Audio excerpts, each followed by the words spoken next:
Hello everyone, this is Shalini and you are watching math this fun with Shalini. तो हमारी series चल रही है इंटरनेशनल मैथ ओलंपियाड के सैंपल पेपर को सॉल्व करने की, तो उसी में आगे हम बढ़ेंगे और आज हम सॉल्व करेंगे ग्रेड 7 का इंटरनेशनल मैथ ओलंपियाड का सैंपल पेपर जो कि एसओएफ ने प्रोवाइड कराया है।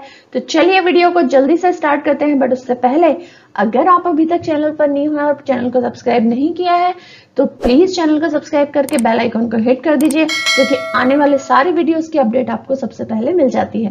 So let's start.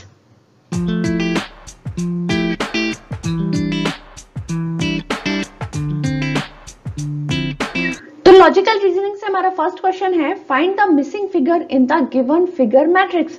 यहाँ पे 3x3 का आपको एक मैट्रिक्स दिख रहा है जिसमें एक फिगर बना हुआ है जो थोड़ा थोड़ा टिल्ट हो रहा है, एक साइड को झुक रहा है। तो आपको पता करना है कि जो क्वेश्चन मार्क वाला ब्लॉक है वहां पर नेक्स्ट फिगर कौन सा होगा। ओके, तो सबसे पहला फिगर जब आप देखोगे तो आपको पता चलेगा कि फर्स्ट से सेकंड फिगर तक आने के लिए ये वाला फिगर जो है वो 45 डिग्री टर्न हुआ है, 45 डिग्री राइट साइड में टर्न हुआ है क्लॉकवाइज। ओके, और इस तरह से हर एक फिगर में आप देखोगे कि वो 45 डिग्री टर्न होता जा रहा है। जैसे इस फिगर से इस फिगर तक आने में ये 45 डिग्री टर्न होके इस तरफ हो गया है, ये डॉट ब्लैक वाला। ठीक है, अब नेक्स्ट फिगर में जब वो आया तब वो यहां पर हो गया, उसके बाद नेक्स्ट फिगर में स्ट्रेट हो गया। तो अब जो हमारा नेक्स्ट फिगर होगा उसमें ये डॉट कुछ इस तरह से होगा। ठीक है, यहां पर होगा। ठीक है, पहले वो यहां पर है, यहां पर है, इसके बाद 45 डिग्री घूमेगा यानी इस तरफ घूमेगा, तो नेक्स्ट फिगर में यानी कि ये वाले फिगर में वो इस तरफ आ जाएगा। ठीक है, अभी ये जो एरो है वो ऐसा है, तो जब ये घूमेगा तो वो एरो जो है हमारा वो इस तरह से आ जाएगा। ठीक, तो ये जो हमने फिगर बनाया है वो हमारा कौन से ऑप्शन में है? देखो वो है हमारा ऑप्शन नंबर सी में, तो ऑप्शन सी होगा इसका करेक्ट आंसर। आप चाहो तो इसका नेक्स्ट वाला फिगर भी चेक कर सकते हो। जब ये वाला फिगर 45 डिग्री और टर्न हुआ होगा तो ये इस तरफ आया होगा डॉट, है ना, तो ये वाला हमारा सही है। इसका मतलब जो हमने ऑप्शन सी सिलेक्ट किया है वो एकदम करेक्ट है। ओके, सेकंड क्वेश्चन है कि if plus means divide, minus means multiply, divide means addition and multiplication means subtraction, then 320 divided by 225 plus 15 into 15 minus 85 equals to what?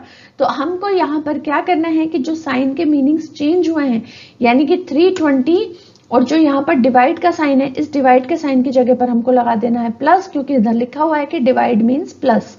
ठीक है, प्लस की जगह पर हमको लगा देना है, क्या है, प्लस की जगह पर डिवाइड। ओके, और मल्टीप्लिकेशन की जगह पर हमको लगा देना है सब्ट्रैक्शन, और सब्ट्रैक्शन की जगह पे हमको लगा देना है मल्टीप्लिकेशन। ओके, तो ये हमारा जो क्वेश्चन है वो हमारा हो गया कुछ इस तरह से, 320 plus 225 divided by 15 minus 15 into 85। Okay, ये हमारा क्वेश्चन हो गया है। ठीक है, अब हम बोर्ड मास रूल को अगर हम देखेंगे तो सबसे पहले हम डिवीजन वाला सॉल्व करेंगे। ठीक है, तो 320 15 से जब आप 225 को डिवाइड करोगे तो 15 आंसर ही आएगा। ठीक है, क्योंकि 15 15 सा 225, तो ये हमारा हो गया 15, दिस इज माइनस 15 इंटू 85 हमारा एज इट इज है। अब हम बोर्ड मास रूल के हिसाब से सेकंड क्या करेंगे, अब हम करेंगे मल्टीप्लीकेशन। तो ये हो गया हमारा 320 प्लस 15 माइनस, और इन दोनों का जब हम मल्टीप्लिकेशन करेंगे तो हमारे पास आंसर आएगा 1275। उसके बाद हम करेंगे एडिशन इन दोनों नंबर्स का, तो ये हो जाएगा 335 माइनस 1275, और जब हम इसमें से 1275 में से 335 माइनस करेंगे तो आंसर आएगा 940 with the minus sign, because जो बड़ा नंबर है हम उसी का साइन लगाते हैं, तो बड़ा नंबर है 1275, सो आंसर होगा minus 940 which is in option D. So option D is the correct answer. Third question है, in a certain code chemistry is written as NFIDITUSZ, how is beanstalk return in that language. तो सबसे पहले तो हम देखते हैं chemistry और उस जो हमको दूसरा वर्ड दिया हुआ है NFIDITUSHSZ, ये हमको कैसे बनाया होगा उन्होंने, तो हम पहले ये सॉल्व करने की कोशिश करते हैं। ठीक है, तो पहले हम लिख लेते हैं केमिस्ट्री और इसके जस्ट नीचे हम लिख लेते हैं NFID ITUSZ। ओके, तो अब आप देखोगे कि शुरू के जो 4 लेटर्स हैं ये तो एज इट इज हैं, ये चेंज हुए हैं। ये आई जो है वो एज इट इज है। एस बन गया है टी, जो कि मैं नोटिस कर रही हूँ। टी बन गया है यू, जो कि बिल्कुल नेक्स्ट वाला नंबर होता है। एस के बाद टी, टी के बाद यू, आर के बाद एस और वाई के बाद जी। ठीक है, तो इसी तरह से हम ये बीन स्टॉक में भी करने की कोशिश करते हैं, कम से कम इतना तो करते हैं। तो हमने देखा आई की जगह पर आई है तो एस की जगह पर एस होगा, क्योंकि यहाँ के जो 4 लेटर्स हैं वो अभी चेंज होंगे। ठीक है, एस की जगह पर एस होगा, जैसे आई की जगह पर आई था। टी के बाद आता है यू, ओ के बाद आता है हमारा पी, सी के बाद आता है डी, के बाद आता है एल। ठीक है, तो ये हमारा हो गया इस तरफ का। अब हम इस साइड का सॉल्व करने की कोशिश करते हैं। देखो यहां पर क्या है, एम लास्ट वाला, देखो लास्ट वाला डिजिट के जस्ट बाद वाला फर्स्ट आया है। एम के बाद एन, ई के बाद आता है एफ, एच के बाद आता है आई और सी के बाद आता है डी। ठीक है, तो इस तरह से उन्होंने पीछे साइड से स्टार्ट किया। तो एन के बाद आता है ओ, ए के बाद आता है बी, ई के बाद आता है एफ और बी के बाद आता है C. So O B F C S U P D L, ये हमारा है ऑप्शन नंबर सी में। तो ऑप्शन नंबर सी जो है वो हमारे इस क्वेश्चन का है करेक्ट आंसर। तो आपको इस तरह के क्वेश्चन में समझना होता है कि उन्होंने कौन सा मेथड यूज किया है, ऐसा क्या ट्रिक लगाया है कि जो ये वर्ड्स जो हैं इनको आपस में चेंज किया है। ये बात आप हमेशा ध्यान रखो कि जो वर्ड उन्होंने दिया है और जो वर्ड आपको करना है, दोनों में कुछ ना कुछ सिमिलैरिटी जरूर होगी। जैसे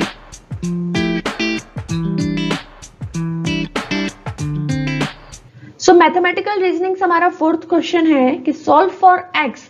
एक्स के लिए हमको इस जो हमारे पास ये हमको एक्सप्रेशन दिया हुआ है, जो इक्वेशन दी हुई है, इसको हमें सॉल्व करके एक्स की वैल्यू निकालना है। ठीक है, तो इस इक्वेशन को हम लिख लेते हैं। देखो इक्वेशन कैसी है, इसको कुछ इस तरह से x minus 8/5, 1/5 x minus 8 means x minus 8/5, 4 plus x divided by 4 plus x minus 1 divided by 7 equals to 7 minus 23 minus x by 5। Okay, अब आप एक चीज नोटिस करो, देखो 5 और 4 का एलसीएम निकाल के इसको सॉल्व करोगे तो इजी हो जाएगा, बट साथ में अगर 7 भी आ गया तो एलसीएम थोड़ा बड़ा आएगा, क्योंकि 7 का जो नंबर है वो 5 के साथ कॉमन नहीं, 4 के साथ जो है वो कॉमन नहीं बैठ रहा है। ठीक है, तो हम ये वाले फिगर को क्या है उस तरफ ट्रांसफर कर देंगे। ठीक, तो ये 5 के साथ, ठीक है, 5 और 7 का 35 एलसीएम आ सकता है, 5 और 4 का 20 एलसीएम आएगा। ठीक है, तो इसको हमने कर दिया उस तरफ शिफ्ट, इस तरफ रहेगा सिर्फ ये वाले फिगर हमारे, और दूसरी तरफ हो जाएंगे 7 माइनस 23 माइनस एक्स बाय 5, और ये वहां जाके यहां पर प्लस में है तो दूसरी तरफ जाके माइनस हो जाएगा बाय 7। ठीक है, अब देखो अब हमको क्या करना है, इन दोनों का एलसीएम ले लेंगे, ये हो जाएगा 20 और यहां पर हो जाएगा 4 का मल्टीप्लाई x माइनस 8 प्लस 5 का multiply 4x plus x, sorry 4 plus x, और यहां पर है 7, 35 आएगा पूरा एलसीएम, तो 7 के नीचे कुछ नहीं है, 1 है, सो 35 इंटू 7 विल बी 245, ये कुछ भी नहीं है हमारा, प्लस ये वो। ठीक है, और ये यहाँ पर 5 है तो ये हो जाएगा 723 माइनस एक्स माइनस, और दूसरा हो जाएगा 5x माइनस 1। ठीक, अब हम इसको सॉल्व कर लेते हैं। देखो ये हो जाएगा 4x minus 32 plus 20 plus 5x divided by 20 equals to, यहां पर हो जाएगा हमारे पास 245 minus 161, 23 into 7 161 plus 7x minus 5x plus 5 divided by 35। ठीक है, यहां तक हो गया। अब हम यहां पर देखो इसके आगे हम यहां पे सॉल्व कर लेते हैं।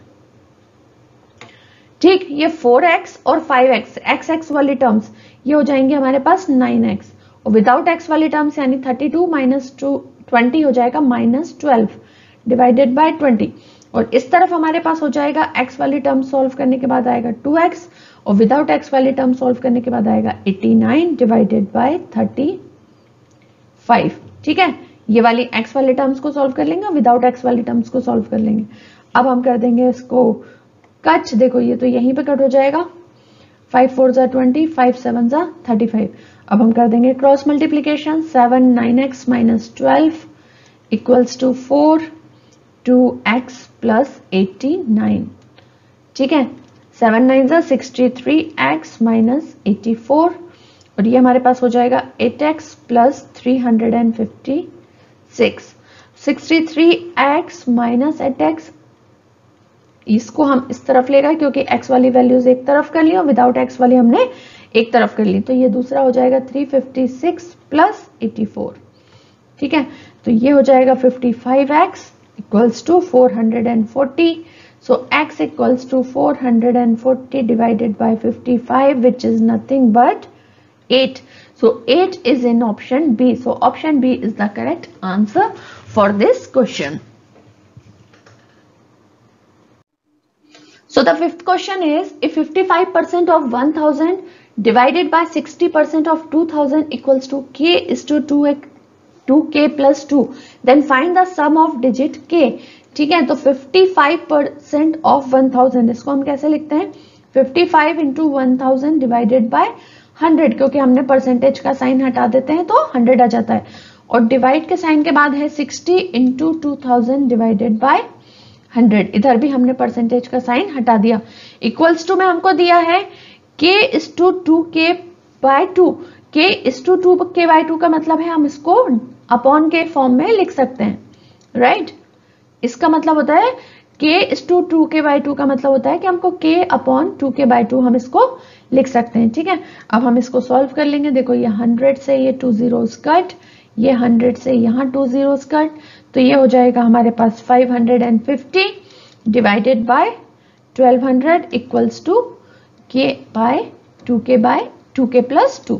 अब ये जो डिवाइड का साइन है इसकी जगह पर भी हम इसको ऐसे लिख सकते हैं 550 अपॉन 1200। ठीक है ना, डिवाइड इसका मतलब भी तो डिवीजन ही हुआ, तो ये हो जाएगा k अपॉन 2k प्लस 2। ठीक है, यहां से ये 0 कट हो जाएगा हमारा। ठीक है, और ये हो जाएगा हमारे पास 5 से कट, 5 1 जा 5, 5 1 जा 5 हो जाएगा, 5 2 जा 10 एंड 5 4 जा 20। तो 11 by 24 equals to k upon 2k plus 2। अब हम कर देंगे इसको क्रॉस मल्टीप्लीकेशन, तो ये हो जाएगा हमारे पास 24k equals to 11 2k plus 2, right. So 24k equals to 22k plus 22। तो ये k वाली टर्म को हम इस तरफ कर लेंगे, तो 24k minus 22k is equals to 2k, और ये हो जाएगा हमारे पास 22, क्योंकि 22 इस तरफ प्लस में है, उस तरफ जाकर माइनस में हो जाएगा, तो ये हमारे पास हो जाएगा 22, राइट। तो अब हम यहाँ पर k की वैल्यू इजीली निकाल सकते हैं। देखो k की वैल्यू कैसे आएगी, अब हमारे पास k की वैल्यू आएगी हमारे पास 11, k इक्वल्स टू 11। देन उन्होंने क्या कहा है, उन्होंने k की वैल्यू निकालने को नहीं कहा है, उन्होंने कहा है find the sum of digits of k। तो k के डिजिट्स कौन से हैं, 1 1, सो 1 प्लस 1 हमारे पास कितना होगा डिजिट्स सम का, 2 is in option B, so option B is the correct answer.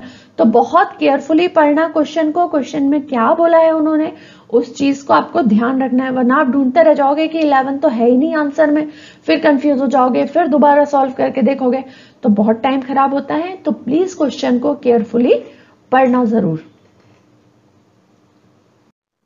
6th question है, in the given figure P Q R S and U T R parallel lines. आप देख सकते हो फिगर में क्लियर है, P Q R S और U T जो है वो तीनों आपस में पैरेलल है। एंगल ए जो है वो 2/5 ऑफ एंगल सी, ये हमको दिया हुआ है। एंगल ए की वैल्यू दी हुई है कि 2/5 ऑफ एंगल सी है। एंगल सी ऑलरेडी दिया हुआ है हमको 75 डिग्री, और हमको फाइंड क्या करना है, बी प्लस डी बाय 2 की वैल्यू हमको यहाँ पर फाइंड करना है। ठीक है, तो हमको देखो दिया क्या क्या हुआ है, सबसे पहले तो हमको एंगल सी दिया हुआ है 75 डिग्री। ठीक है, और एंगल ए हमको बोला है 2/5 ऑफ सी, यानी 2/5 ऑफ 75। तो यहां से ये कट हो जाएगा 5 टाइम्स, ये हो जाएगा हमारे पास 15 टाइम्स कट, और ए की वैल्यू हमारे पास आ जाएगी 30 डिग्री। ठीक है, अब सी की वैल्यू गिवन है और ए की वैल्यू गिवन है, और क्या हमको यहाँ पे पता है, अब देखो एक चीज आपको पता है यहाँ पर, angle C equals to angle A plus angle B, right. ये वाला एंगल और ये वाला एंगल, ये देखो फिगर कुछ इस तरह से है, ठीक है।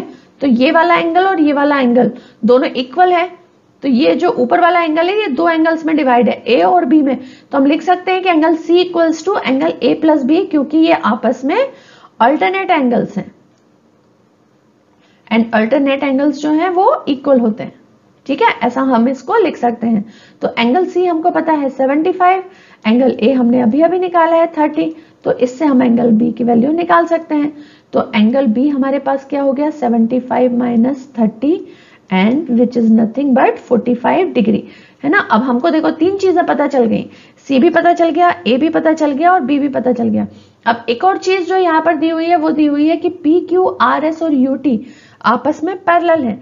अब अगर आप सिर्फ इतने फिगर को देखो, ये जो ऊपर वाला बस इतना पार्ट है इसको देखो, ये दोनों लाइंस पैरेलल हैं, PQ is parallel to RS, ठीक है। जब PQ और RS पैरेलल है तो डेफिनेटली B प्लस D की जो वैल्यू है वो 180 डिग्री है। B plus D equals to 180 degree हम यहाँ पर लिख सकते हैं। क्यों लिख सकते हैं, क्योंकि ये दोनों आपस में है को इंटीरियर एंगल्स, ठीक है, को इंटीरियर एंगल्स हैं ये पैरेलल लाइन के। और को इंटीरियर एंगल्स जो हैं वो आपस में सप्लीमेंट्री एंगल्स होते हैं, यानी B प्लस D की वैल्यू 180 डिग्री होगी। आप देखो ये पैरेलल लाइन है ना हमारे पास, ये पैरेलल लाइन हमको बनाई हुई है, ठीक है। हमको दिया हुआ है B यहां पर, ये यहां पर B दिया हुआ है, अगर यहाँ पे कोई ट्रांसवर्सल है तो ये B दिया हुआ है और ये हमको D दिया हुआ है, तो इन दोनों की जो को इंटीरियर एंगल्स होते हैं उनकी वैल्यू सप्लीमेंट्री होती है, ठीक है। तो अब B की वैल्यू हमारे पास ऑलरेडी है 45 डिग्री और D की हम यहां से निकाल लेंगे।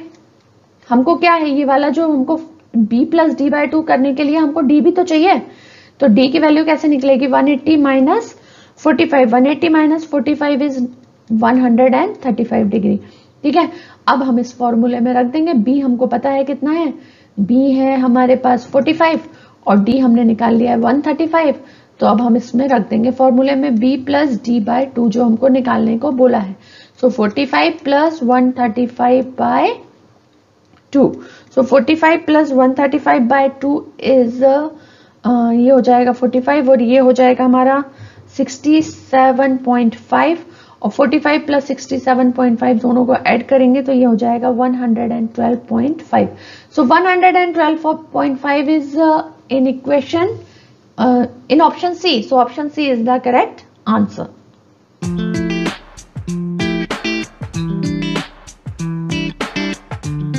सेवंथ क्वेश्चन है हमारा, गरिमा and Mohit deposited ₹3,000 and ₹4,000 in a company at the rate of 10% per annum for 3 years and 2.5 years respectively। यानी गरिमा ने जमा किए 3,000 रुपए 10% रेट ऑफ इंटरेस्ट के हिसाब से 3 साल के लिए, और मोहित ने जमा किए हैं 4,000 रुपए 10% पर एनम के रेट ऑफ इंटरेस्ट के हिसाब से 2.5 साल के लिए।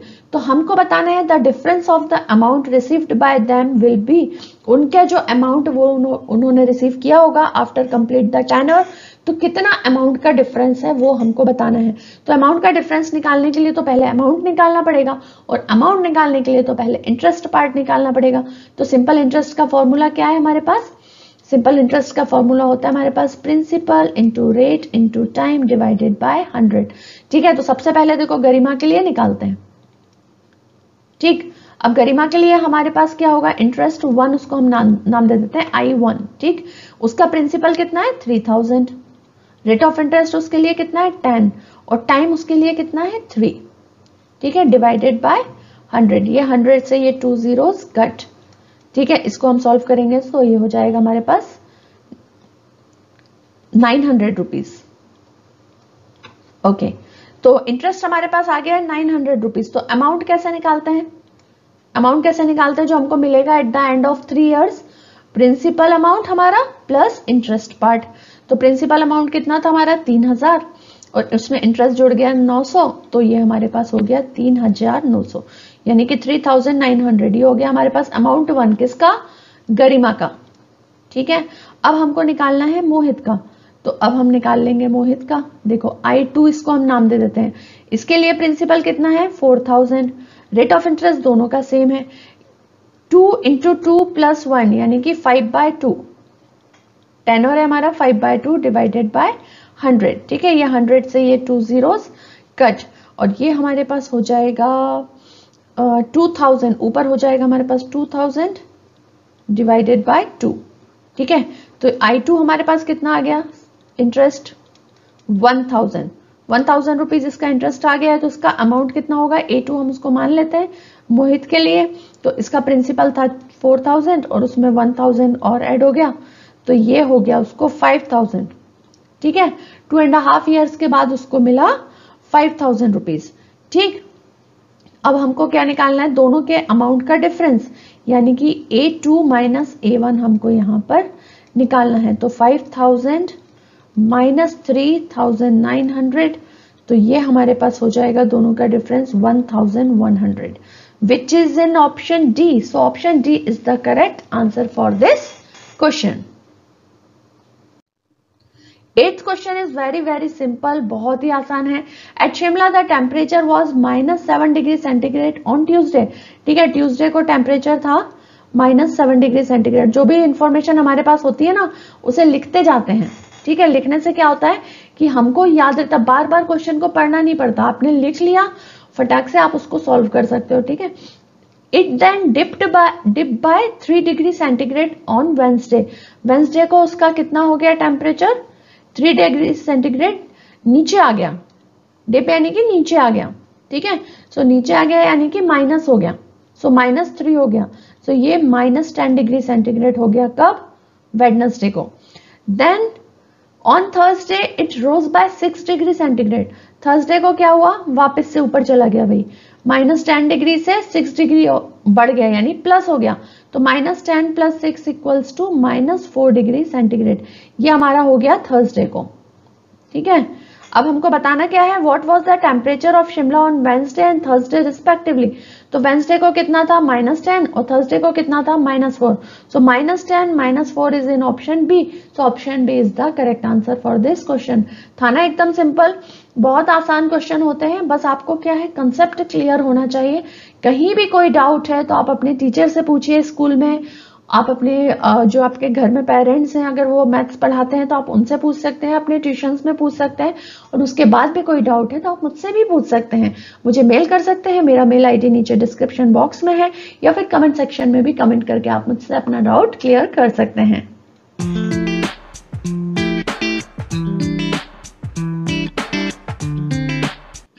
सो achiever section which is very very important section, उससे हमारा 9th क्वेश्चन है the given figure shows the rectangle ABCD not drawn to scale, means accurate नहीं है। R is thrice the size of P। ये जो R Q P S आपको यहाँ पे दिख रहे हैं ये है एरियाज, क्योंकि ये जो फिगर के अंदर लिखे हुए हैं इसीलिए एरिया है। अगर ये साइड पे लिखे होते तो ये साइड की मेजरमेंट होती, राइट। तो ये फिगर के अंदर लिखे हुए हैं इसीलिए उसका एरिया है। ठीक, तो R is thrice of P and half of the size of S। ठीक है, अब देखो सबसे पहले तो हमको क्या है यहाँ पे जो पूरे फिगर्स हैं P Q R S चारों जो एरियाज हैं, इसमें जो हमको सबसे आसान लग रहा है वो मुझे लग रहा है इस स्क्वायर का निकालना। ठीक है, तो let the side of square is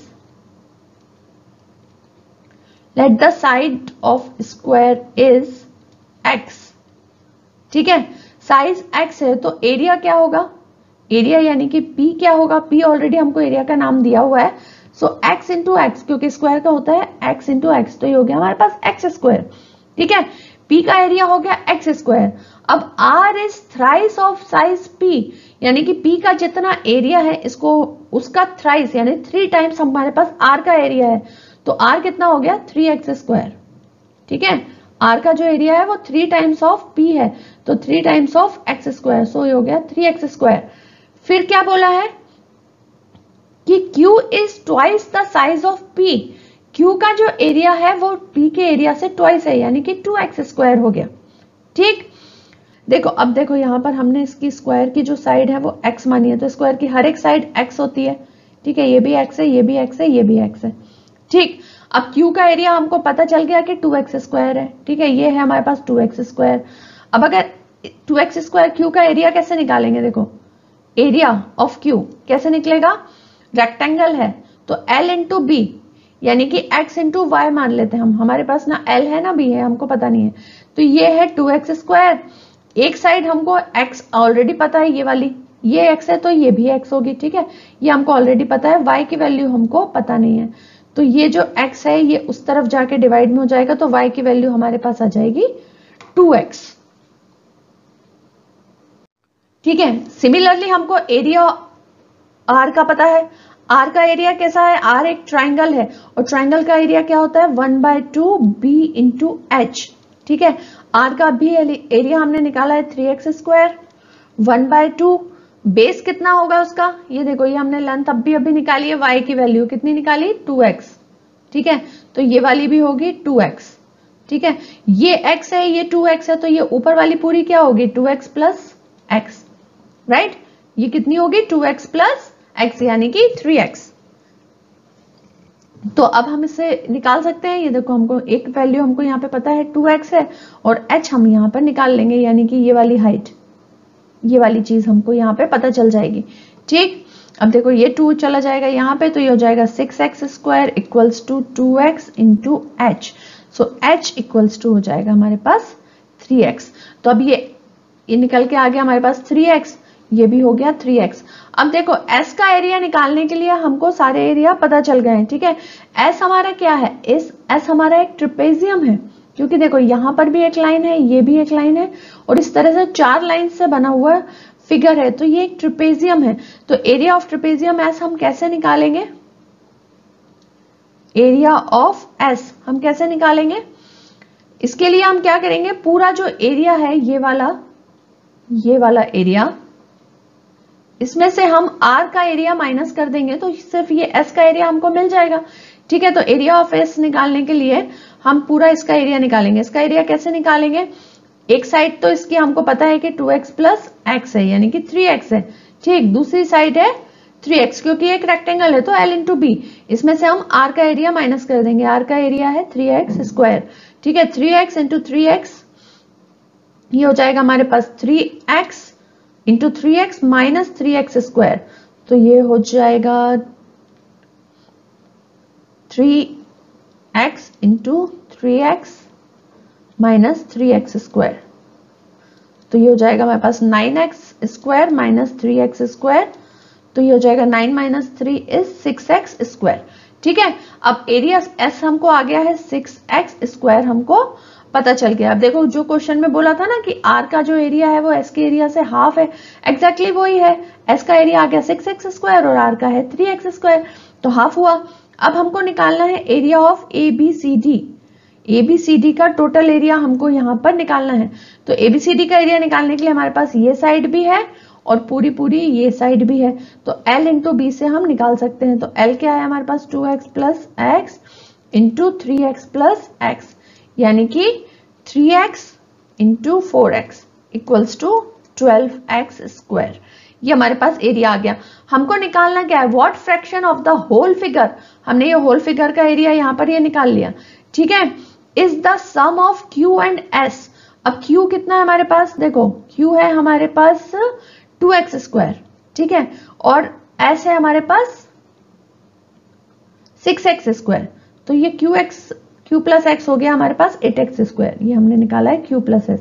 तो ये अब हम इसका फ्रैक्शन निकाल लेंगे। फ्रैक्शन कैसे निकालते हैं, देखो भाई, पार्ट डिवाइडेड बाय होल, तो होल का एरिया भी है हमारे पास और q प्लस x का एरिया भी है। x² से x² कैंसिल, 2 4 2 8 4 3 12, सो 2/3 है fraction which is in option B. So option B is the correct answer for this question, क्योंकि अचीवर सेक्शन के जो क्वेश्चन होते हैं वो थोड़े ज्यादा मार्क्स के होते हैं, तो एकदम छोटा क्वेश्चन तो नहीं आएगा कि आप सोचो कि बहुत ही आसान सा क्वेश्चन आ जाए 3 मार्क्स के क्वेश्चन में, वो थोड़ा तो लेंदी आपको देंगे, ठीक है। तो घबराना बिल्कुल भी नहीं है, सफिशिएंट टाइम होता है, क्योंकि आगे के कई सारे क्वेश्चन ऐसे होते हैं जिनमें बिल्कुल सॉल्व ही नहीं करना पड़ता आपको, आप बस देखते हो और आपको पता चल जाता है कि इसका आंसर क्या है। तो जिन क्वेश्चन में सॉल्व करने की जरूरत है उनमें आप इजीली टाइम स्पेंड कर सकते हो, तो बिल्कुल बिल्कुल टेंशन वाली बात नहीं है, ठीक है। लास्ट क्वेश्चन देखते हैं हमारे सैंपल पेपर का। So the last question is read the given statement carefully and select the correct option। यहाँ पे स्टेटमेंट 1 और स्टेटमेंट 2 आपको दी हुई है और आपको बताना है कि कौन सी स्टेटमेंट सही है या फिर दोनों सही है या फिर दोनों गलत है। तो हमको ऑप्शन में से सिलेक्ट करना है, ठीक है। तो स्टेटमेंट 1 है हमारे पास, if 4 quantities A, B, C and D are such that the ratio A:B is equal to the ratio C is to D, then we say A, B, C and D are in the ratio and A is to B is to C is to D। ऐसे हम लिखते हैं क्या, अगर A is to B equal होगा C is to D के, तो हम लिखते हैं उसको कुछ इस तरह से प्रोपोर्शन में, ठीक है, ना कि इस तरह से, ठीक है। तो हमारी फर्स्ट स्टेटमेंट तो रॉन्ग है। सेकेंड स्टेटमेंट है, if A is to B is 5:9, okay, and B is to C is 4:7, okay, then A is to B is to C equals to 20:36 is to 63, okay। तो A is to B is to C की value हमको दी है 20:36 is to 63।